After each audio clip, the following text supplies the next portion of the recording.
As we are all aware, the X-Men films are dead. Disney purchased Fox and they got the School for Gifted Youngsters along with it. The X-Men films were the first piece of superhero media which really connected with me. I was about to go to Denver for my sister's volleyball tournament and my mom let me pick out a DVD. I got 3, so that's good. I picked out a 3-pack of the original X-Men trilogy and I fell in love with those films. Ever since then, X-Media has had a very special place in my heart. I think that the idea of being born with a power you don't choose is much more interesting than the accidental hero. See the Hulk, the Flash, or Daredevil, although don't get me wrong, I still love them all very much. This preference is a large part of the reason why My Hero Academia is one of my favorite anime. I think that your characters having to work with the cards they're dealt with is a lot more interesting than getting to reshuffle the deck. However, there was just one issue with the X-Men movies. They kept fucking it up.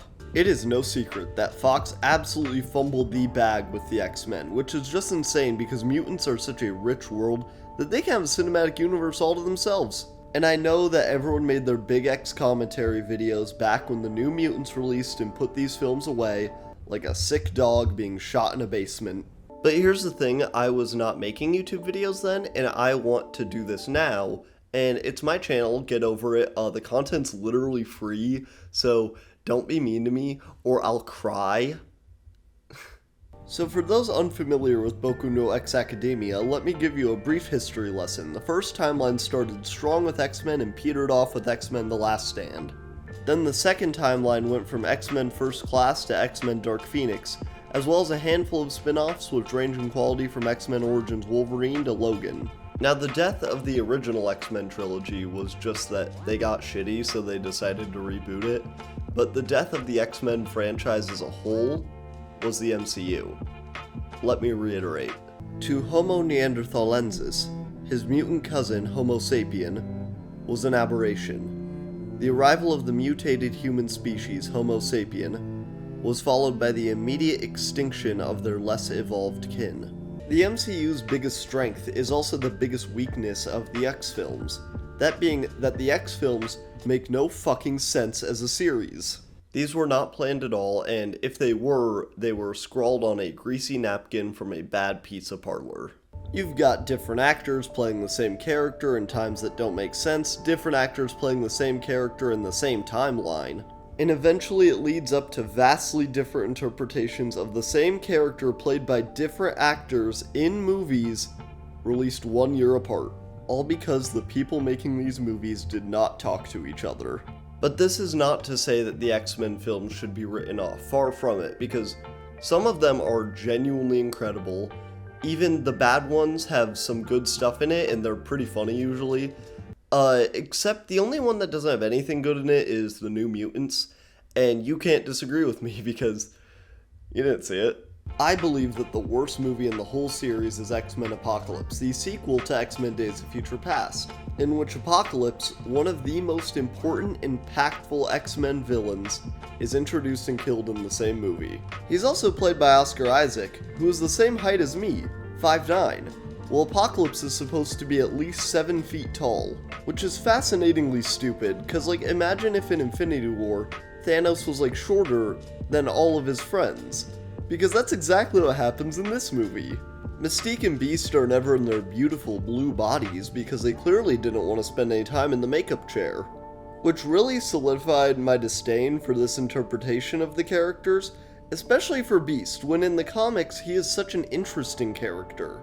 I'll just read off this quote from the comics, which sums up for me why Beast is such a banger. Every day I wake up, and I look in the mirror, and I look and feel like more of a monster than I did the day before. Every day. So why not just rip off your face with my teeth then? Shall I tell you? Because I believe in art, and music, and literature, and reason. But in the movies, he's just a normal guy who gets to be Beast when he feels like it. Also, the guy that they got to play Cyclops in this new timeline, no hate, you might be a very nice guy, but some of the worst acting I've seen ever. I'm telepathic, I read minds. Well, stay out of mine. I don't need some weird girl creeping around in there. And the Oscar goes to... And the Oscar goes to... And the Oscar goes to... And the Oscar goes to... Cyclops. Anyways, this film really encapsulates the worst of the X-Men films. It makes no sense in the larger timeline, they waste important villains, and they fail to make you care about important characters. However, the X-Men series is so much more than the apocalypses of it. I think that the best X films in the series are X-Men 1 and 2, X-Men First Class, Days of Future Past, and Logan. And I mean, Logan is the best X-Men film, like hands down. But if I ever talk about it again, it's going to be in its own video, and also, it is good for entirely its own reasons than these other movies. You could say that's got a bit of an X factor. It's crazy how well the first X-Men film is aged. One of my big problems with a lot of Marvel movies is that they're not really about much. Many of them, except for the Guardians of the Galaxy movies, I love you guys, are just about defeating the big bad guy. And I do love that, that's why I watch all these films. However, the X-Men films which work are always about something, that usually being prejudice, because as everyone knows, that's the whole thing that mutants are about. And X-Men 1 has really fantastic, realistic portrayals for how an other is often treated. For example, a senator in the film is leading the charge for mutant registration. And while by itself this may not harm mutants, it will open the possibility of mutants being harmed. The political and societal undertones are usually my favorite part of X media, but in honor of Pride Month, let me introduce the real best part of this film. You must be Wolverine.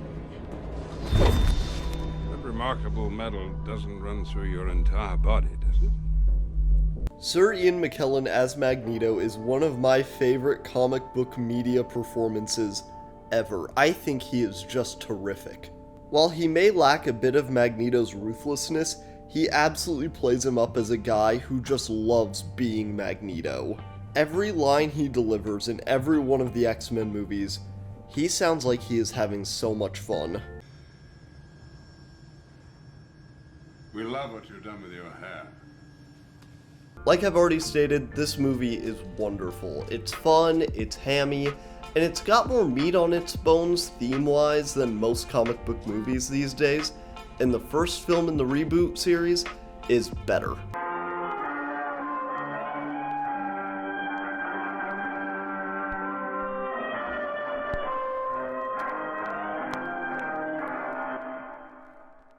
X-Men First Class is one of the most underrated action films of the 2010s.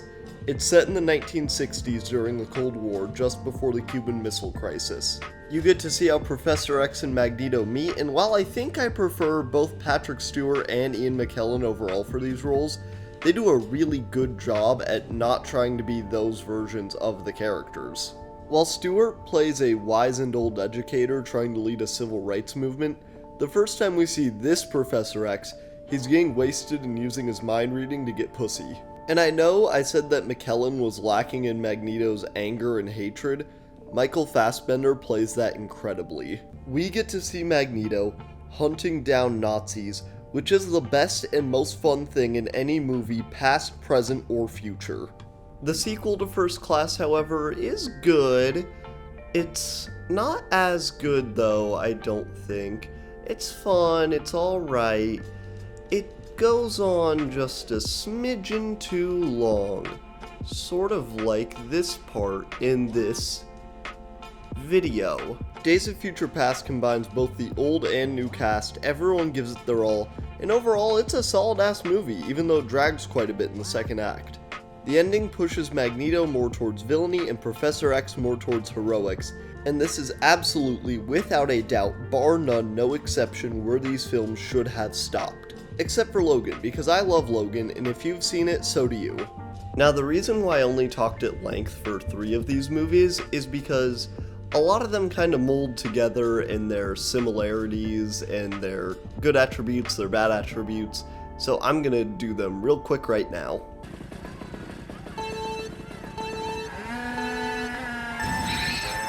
X2 is really good. Magneto girl bosses his way into helping the X-Men, and Mystique tries so hard to fuck Wolverine.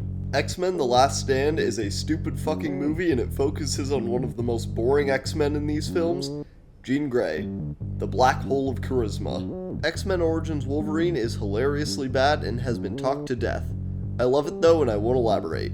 The Wolverine is pretty fucking solid, but Jean Grey makes an appearance right when I thought I liked this movie. Deadpool is fine, Deadpool 2 is fine but better. Dark Phoenix is a weird and boring movie which tries to take another big swing at the Dark Phoenix saga in one movie and fucks it up. No one saw the New Mutants. Now you may be wondering why this video has been pretty meandering and directionless. It's not because I didn't have a clear idea in mind when I wrote it. It's actually a metaphor, I think. The X-Men films were directionless right when the MCU really started to kick off, and that clearly terrified the executives at Fox. As they tried and failed to put out spin-offs and their mainline movies just got worse and worse, this eventually led to the death of the series and the acquisition by Disney. However, I wanted to make this video to demonstrate that while the X films may have died stupidly and shamefully, that does not mean that they are useless or a waste. There is so damn much to love in these films, and if you haven't seen them at all or in a while, give them a shot. I promise you'll be surprised, and that may even be pleasantly. Hello everyone, thank you for watching this video. I'm running out of things to do here at the end. I don't know how well you can hear me, so I'll try and wrap up this stupid bit. It's also very hot in here. It's June in Kansas. I hate this state. Yeah, anyways, thank you for watching the video. I couldn't stick with that, I'm sorry. Thank you for watching the video, as always. I hope you liked it. My second book is, it's going through the publishing motions right now, so that will be out at some point. I hope you join me next week for another video. Y'all have a good one. Bye.